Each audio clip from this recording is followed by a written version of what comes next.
लोभ का फल। एक बार एक सेठ जी का इरादा था कि किसी ब्राह्मण को भोजन करा दिया जाए, परंतु लोभी बहुत थे वे।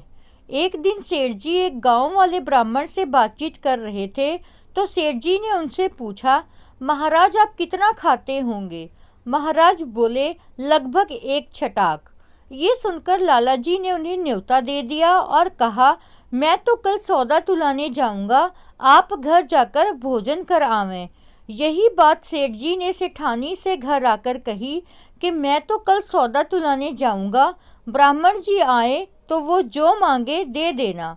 सेठ जी ने सोचा, पंडित जी एक छटाक ही तो खाते हैं, तो वे ज्यादा तो ले नहीं जाएंगे। दूसरे दिन ब्राह्मण भोजन करने आए, तो आते ही सेठानी को आशीर्वाद दिया। उसने पंडित जी की बड़ी आवभगत की। पंडित जी से आते ही पूछा, कहिए पंडित जी, आपको क्या क्या चाहिए? पंडित जी ने मौका अच्छा जानकर आटा 10 मन, चावल 4 मन, 2 मन शक्कर, 1 मन घी, 5 सेर नमक और 2 सेर मसाला लिया और घर भिजवा दिया।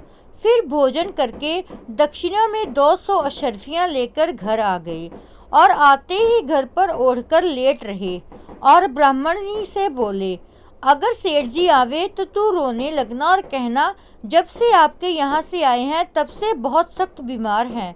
इधर सेठ जी बाहर से हारे थके भूखे प्यासे घर आए।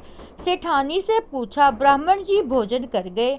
सेठानी ने सारा सामान बता दिया तथा दक्षिणा देने की भी बात बताई। सेठ सुनकर मूर्छित हो गया। होश आने पर वह ब्राह्मण के घर गया। उसे देखते ही ब्राह्मणी रोने लगी और बोली, उनकी तो जब से आपके यहाँ से भोजन करके आए हैं, ना जाने क्या हो गया है, सख्त बीमार हैं, बचने की कोई आशा नहीं है। ये सुनकर सेठ जी बड़े घबराए। सेठ जी ब्राह्मणी के हाथ जोड़कर बोले, चिल्लाओ मत, हम तुम्हें 200 रुपये और देते हैं, तुम उनकी दवा करो, पर ये ना कहना कि सेठ जी के घर खाने गए थे। ठीक है, अत्यंत लोभ करने का यही फल होता है। दोस्तों, अगर ये आपको स्टोरी पसंद आई है तो प्लीज़ चैनल को सब्सक्राइब करना ना भूलें। Thank you.